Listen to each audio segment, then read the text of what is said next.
Al Jazeera Podcasts. Hey, YouTube. We're usually all about giving you something for the eyes and the ears. But today, we're bringing you an audio-only episode. Here it is. Today, the cost of our AI obsession. Though there's talk that AI might hold the answers to the climate crisis, it's also part of the problem, one that's only going to get bigger as the technology advances and its use grows. How every answer from a friendly artificial intelligence assistant is straining the environment. I'm Malika Bilal, and this is The Take.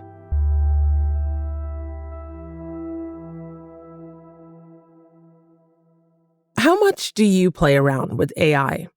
Maybe you use it to write essays or have celebrities do music covers of songs they've never sung. For one reporter who's steeped in the tech industry, the answer is as little as possible. If you're talking about AI the way it's been used in the past couple years, which is generative AI tools like writing tools, tools to create images, I don't really use those beyond just sort of playing around to see what they'll spit out. I'm Sophie Bushwick, senior news editor at New Scientist, and I'm based in New York City. Sophie covers AI and the harms it can cause, but she says she's unable to fully opt out of using it. Because like most people, I do spend too much time doom scrolling on social media. So AI is such a broad term that a lot of things fall under that umbrella. So when I am scrolling through a social media feed, there is an algorithm behind the scenes determining which posts will pop up. It's trying to choose the posts that will make me engage the most, that will snag my attention. And that algorithm uses machine learning. So that is technically, in a lot of ways, an AI algorithm. All of that takes a lot of data. And it's the generative AI, tools to write or create images, that's getting a lot of attention. From making the technology to training it, creating a product like ChatGPT requires feeding it a lot of text and images, so it knows how to respond when we give it a prompt. So, that trained on a whole internet's worth of writing and data. And so that process and the process of not just feeding that data into it, but getting the architecture right, all of that is just very energy intensive. That uses up a lot of juice. And once you have the model, then using it, every time you send a query to it, it's got to do those calculations to spit out its answer. And that also uses electricity. So one estimate suggested that, having a ChatGPT query would use about 10 times as much energy as typing that query into a search engine that just returns a list of links. That data also has to be stored somewhere. That's where the cloud comes in. To some of us, it might seem like this amorphous place somewhere far away. When we hear a lot about the cloud, it's things basically that means the data and calculations don't have to be stored on your personal device where they could make it overheat and use up your memory. Instead, you connect online to a remote location where the calculations are done and then sent back to your phone. And if you can't really visualize the cloud, you wouldn't be the only one. The internet has been misunderstood for a long time, and the cloud is just the latest example. The internet is not something that you just dump something on. It's not a big truck. It's a series of tubes. One politician even assumes the cloud is actually in the sky. Have you ever seen Google software CDs being sold? No? All of it is in the cloud. Until now, no one has studied that whether during rain or during a storm, will there be aberrations in it? But where the cloud is really based is in remote locations across the world. And those remote locations are data centers. So there's thousands of data centers all around the world, but about a third of them are in the US. Data centers, from the outside, they might just look like a big building. Maybe you'll see some, fans more than you might expect, but it looks pretty standard from the outside. The thing is that they do generate noise.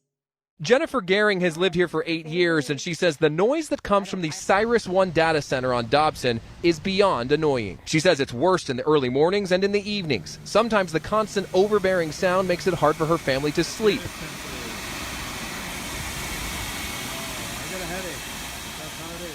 They generate both the cooling system and the calculation systems. All of these make noise. And if they're not insulated well enough, that leaks out into the surroundings. So a lot of data centers are deliberately built in more rural areas where there's not as many people around. But there are often still people within the radius of influence, and they've reported some very weird health problems. So things like recurring headaches, long-term difficulty sleeping. One of the theories for what's happening here is that there's just this constant low-level sound happening. And even when you're not consciously aware of it, your body is. And it's producing a stress response to this noise. And that can be causing all sorts of issues down the road. So there's been some controversy in places where they've said that, these data centers making too much noise, it needs to be limited by the noise ordinance of the area. Or if the area doesn't have one, there's people who are talking about passing laws.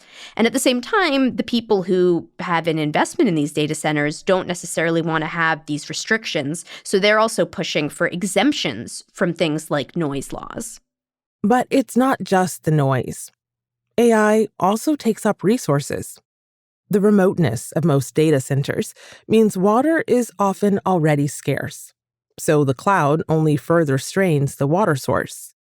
A lot of the water that is being used to cool data centers is coming from the local water supply. So it's water that would otherwise be going to people. So there's different sources you can have for water. Some companies that know they use a lot of water, like a company that makes soda, they might be sourcing their water from places where they're not going to be competing with humans. So they might have a source of water that's less disruptive for the local community.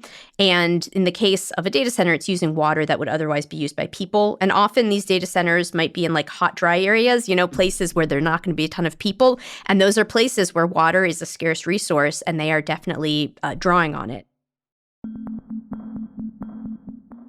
Another resource drain is electricity.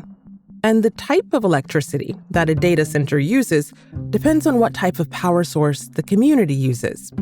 If it's in an area that uses burning fossil fuels to supply its power, that's going to be the source of the power for that. If it's in an area where there's a lot of renewable energy in the grid, it'll be running on renewable energy. But either way, it's drawing on electricity. And we do have limits. The grid does have limits for the amount of demand it's able to support right now. As temperatures heat up, more folks are cranking up the air conditioning, straining America's electrical grid. A new report from a major energy regulator found 2/3 of North America face an elevated risk of blackouts over the next few months. And now Congress is stepping in, holding a hearing Thursday to determine what's causing the shortfall and how to fix it. But at the same time, now that AI is also competing, that's another thing that's going to be pulling electricity from the grid, and it could create conflicts in places where it's requiring too much energy, and the people who live locally might have to have restrictions as a result. And that's big because data centers are a big drain on electricity.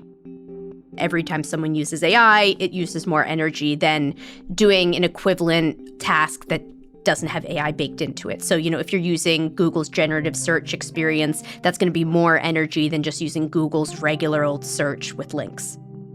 So I think that as more companies and more incorporate these into more products, they'll be used more, and AI's energy requirements are going to go up. After the break, how tech companies are responding.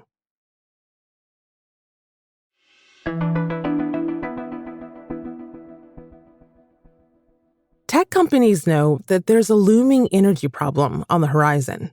And journalist Sophie Bushwick says those companies have been feeling the pressure to find a solution. So big tech companies are aware of the increasing electricity needs of these tools. One thing some of them have suggested is investing in nuclear power, and you see that from tech moguls. up that they're interested in startups to make mini reactors or to really push for fusion energy. But the problem is nuclear power isn't going to really be increasing its output until maybe 2030. And then one expert said they didn't think it was even going to be making anything. It was still going to be pretty minor until 2040. And we've already heard that, data centers are going to be doubling their electricity demand by 2026. So we don't have time to wait for nuclear to come swoop in and save all of our grids, because it's just not going to be able to ramp up production in time to meet these needs. Another response has been the claim that AI will be part of environmental solutions and not just part of the problem. But the problem is AI tools are also being used to help the fossil fuel industry, like find and harvest more fossil fuels, which can then be burned. And because of its immediate demands now, it's causing, plants that might have been slated for retirement are being actually kept running in order to meet this demand, and maybe in some cases even ramping up their energy production and burning more fossil fuels. So I think the argument that AI will ultimately solve everything is also not that realistic. And if that prediction does come true, it's not going to be for a little bit down the road. Because, even today we have things we know that will help against climate change. The issue is not in finding new science. The issue is in implementing policies that will encourage people to take these scientifically backed steps. As for the solutions that aren't so far off down the road, those seem to be hitting roadblocks. Google acknowledges that reaching its zero emissions goal by 2030 will be challenging. It admits that total emissions are going to rise before they drop and that key solutions don't currently exist and will depend heavily on the broader clean energy transition.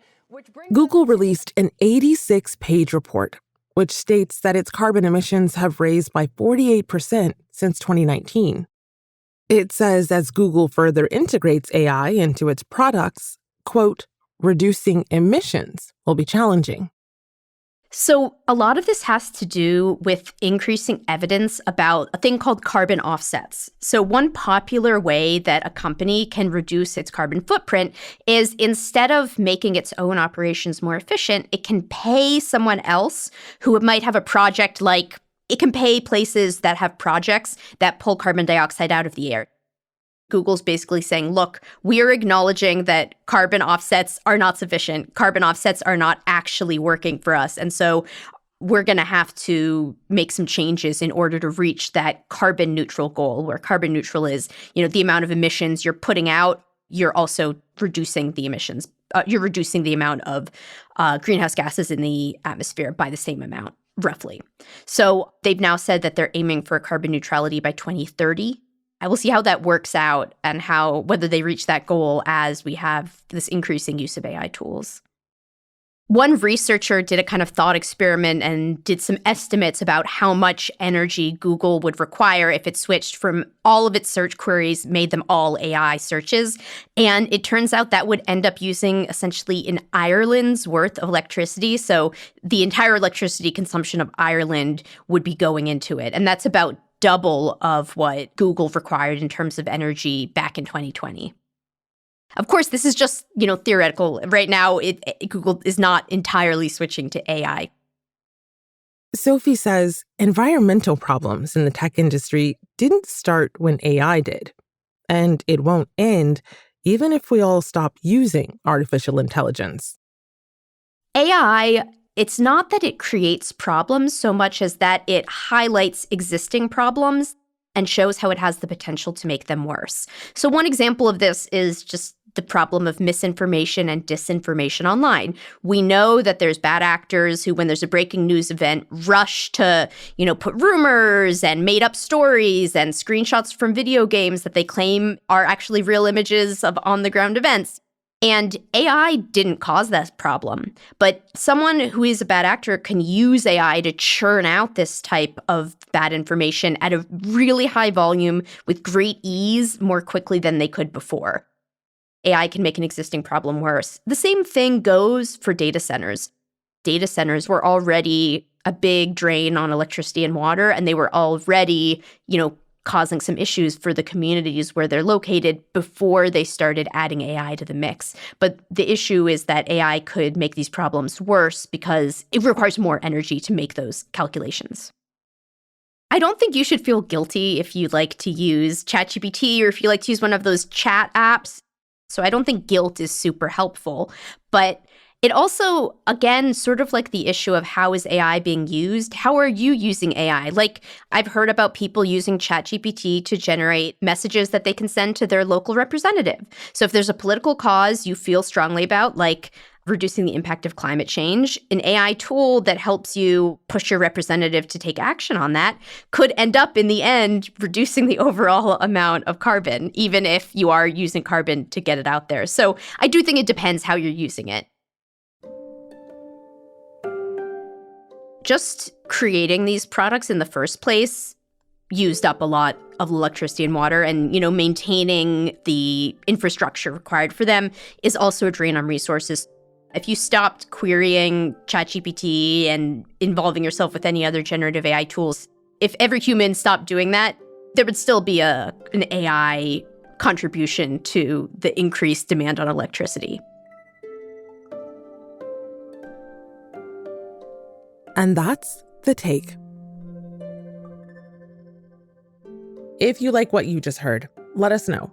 Subscribe if you're not already to our channel, and use the comment feature to tell us what you thought.